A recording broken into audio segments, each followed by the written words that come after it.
Hi, everybody, and welcome back to Chee-Tash. My name is Chris, and today we're going to be talking about Motor City Drama by Russell Lee Doré. Chapter 12, The Workers Get a Voice in the Big Three, talking about labor and the unionization of the Big Three. Last time we delved a little deeper into the Chrysler story.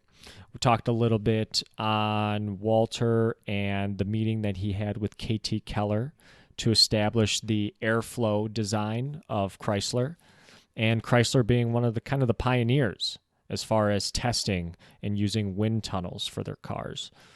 We also highlighted that Walter Chrysler ends up retiring in 1935. He still stays on as chairman and CEO, but retires from all management decisions. So one of the pioneers exits the scene from the Big Three.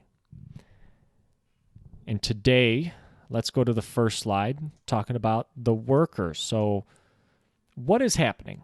Well, a lot of things are happening. This is kind of the country's in the Great Depression, and unions are kind of sweeping the country.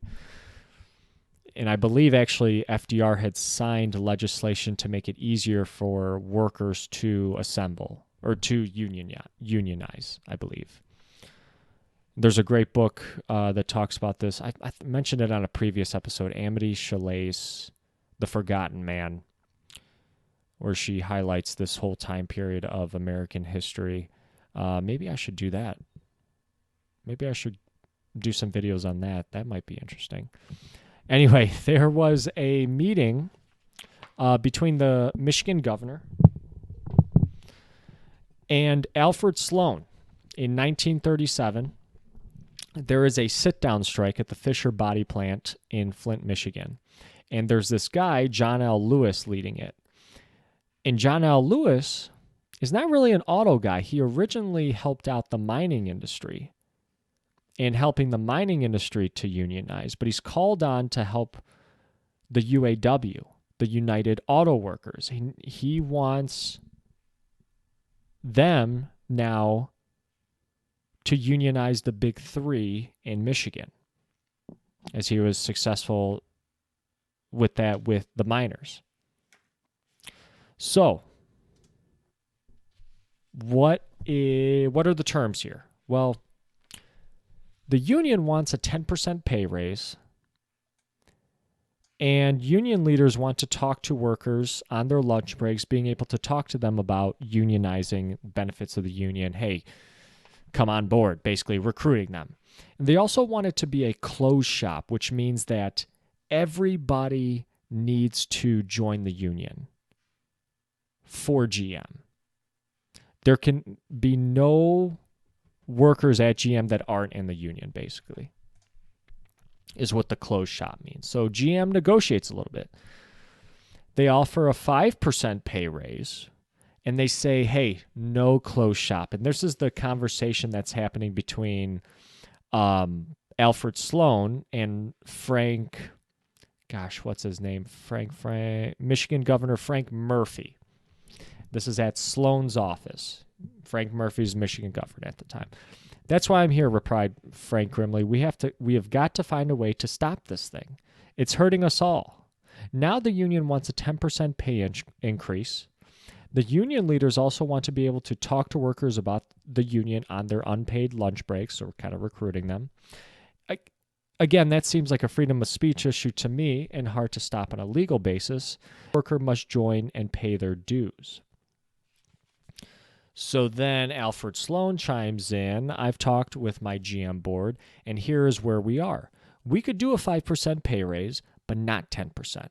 We are okay with allowing workers the freedom to talk at lunch about the union, but we will never have a closed shop. The workers who want to join the union will pay their dues, but they cannot force all workers to join and pay their dues. If you think you can sell that deal to John L. Lewis, we have a deal. And they do.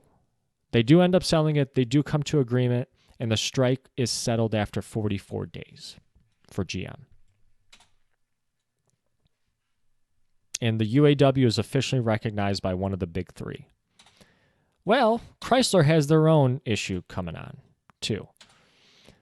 So at Chrysler, they are striking at all 6 Chrysler plants in Detroit.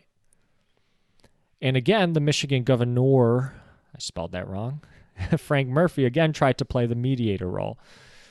And instead, Walter Chrysler steps in to help negotiate with John L. Lewis. Now, remember, when is this taking place? Does it say?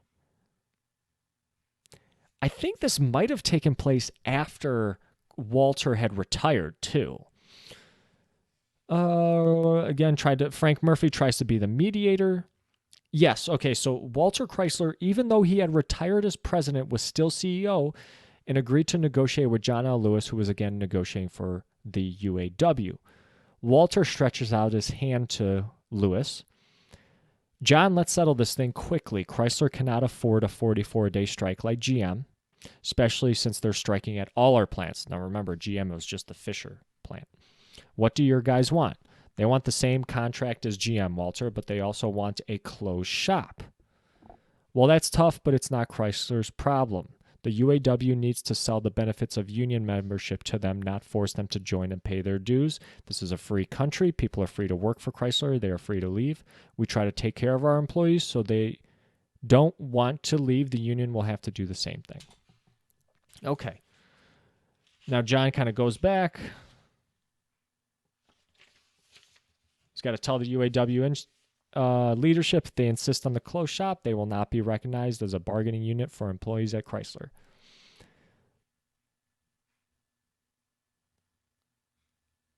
Lewis tells them that. They listen, and they settle without the closed shop. So the strike at Chrysler is ended in 29 days. And it says, Russell writes, John L. Lewis praised Walter Chrysler as a man of his word. So he got the deal done in 29 days instead of 44. Would have been kind of a bad situation because it was at all six Chrysler plants in Detroit. So you're talking about a lot of people, a lot of missed revenue, profit, etc. from people not working. So they got the deal done a lot faster. Now, Ford and UAW, well, did they have some issues? UAW organizers were trying to hand out flyers at the Rouge plant to bring awareness at Ford. Now, this is kind of around the same time period. We're talking about 1930, late 1930s, I believe. And just so happened that a Detroit news photographer was present and had asked to take pictures of Walter Reuther and the other organizers. So these were people that were kind of handing out the flyers and stuff. And the Detroit news photographer catches a ugly scene where the Ford service department, essentially like the security force of Ford, beats Reuther and other union leaders. And all of this is caught on camera, because there's the guy there, the news photographer is there, and it ends up being called the Battle of the Overpass. And it's not a good look for Ford because 5 years earlier in 1932, so this was late 1930s, there was a strike on Ford called the Ford Hunger March, or a protest strike. I don't know, what would you characterize a strike? Strike, workers not working, protest, people not necessarily workers. I think it was mostly workers, though, this Ford Hunger March. They were displeased with Ford's practices. All right, Ford had cut wages 50%. Times were very tough in Dearborn and in the Detroit area. Again, we're talking about Great Depression. So thousands of people marched on the Ford Rouge plant to protest this reduction in wages. And security guards and police, again, look at that typo. What am I doing today? Security guards and police fired upon the protesters. So not a good look for Ford at all. So they got the Battle of the Overpass. They got the Ford Hunger March. And finally, Ford's wife is kind of getting a little unhappy. Clara Ford's getting a little unhappy. Not to mention, a couple years later from the Battle of the Overpass in 1941, you have this guy, Harry Bennett. Harry Bennett, he was the head of the Ford service department and an ex-boxer. Probably a fiery personality, maybe. He fires 8 employees for union organizing, and another strike ensues. Hey, you can't fire us. We don't want you to start firing people for organizing. We just want, we want representation, basically. Not exactly sure how the dynamic between the UAW and the car companies is. Another thing to look up. But after 10 days, Clara talks to Henry, and essentially she threatens to leave him. So the conversation goes something like this. Henry, I am tired of violence between our company and our workers. I'm fearful that there will be more violence during the strike if you keep this up. What kind of a company will you leave for our children to run? I don't want them to always be on the side of force every time our workers have an issue. GM and Chrysler have learned that it's better to let the employees have a group to negotiate for them, and it's working fine for them. She continues on later. I know you led the way in improving things for your workers, dear, but things have changed since we grew so big. Our workers don't know you personally anymore, and you have Harry Bennett dealing with the employees. I never liked him, and neither does Edsel, Henry and Clara's son. Go ahead and keep the union out, and you may find that I am out too, she says. So, wow, she threatens to leave him. And what ends up happening is Henry settles with the UAW, and they finally get their closed shop. So everybody at Ford ends up joining the UAW. Harry Bennett ends up getting fired by Henry Ford II when he eventually took over the company management from his grandfather. So Henry Ford the Deuce, this is the son of Edsel. And yes, he does end up taking over for Henry. Edsel unfortunately dies of stomach cancer. We're going to talk about that coming up in another episode. So this was just kind of very interesting. The Great Depression took its toll on the auto industry. So from 1929 to 1932, sales of new automobiles fell by 75%, and automobile companies had a combined loss of $191 million in 1932. I can't even imagine what that number would be like in today's dollars. Over 25,000 workers were laid off from Ford in 1932. That's a lot. For especially when the population was not even as big as it is today, for that particular area, that's big. Ford ends up losing $88 million from 1932 to 1933. Again, I can't imagine what that is in today's dollars. In the famous Hunger March, March 7th, 1932, 3,000 people showed up, former and current Ford employees, and they are marching from Detroit, the edge of Detroit, to the River Rouge plant in Dearborn. And along the way, the police and members of Ford's private security force meet them. They block them from proceeding to the plant. And firefighters are actually there as well to hit the protesters with water from their fire hoses. Now, eventually, the protesters fight back.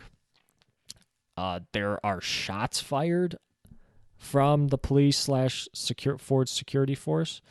And all in all, 5 people died as a result of that day. 4, I think, died that particular day, and then another one later due to the injuries sustained that day. Over 60 people injured, 50 marchers arrested. Just not a good look for Ford. Not a good look for Ford at this time period. But again, they end up striking the deal with the UAW, and it seems like everything kind of worked out after that. There are the sources for this. And guys, I want to just say thank you very much again for listening. Again, I have a podcast, the Chee-Tash podcast, which you can find on Spotify, Google, Apple, Samsung, Amazon, among other places. And I do interviews. So I have interviewed a couple local authors. I actually interviewed Russell Duray for the first episode. It was very, very enlightening, very good conversation. I had a lot of fun talking to him. But I'm going to keep just trying to talk to interesting people. So if you have any interest in hearing conversations from writers, their backgrounds, or just other interesting people, you know where to find me. You know where to find those conversations now. There's also links for that in the description, as well as on the YouTube channel and such. Guys, thank you very much for listening. We only got 2 chapters left of Motor City Drama, so stick with me. Next episode, we're going to be talking about the arsenal of democracy. So the big 3 getting involved in World War II. My name is Chris. This has been Chee-Tash. Take care.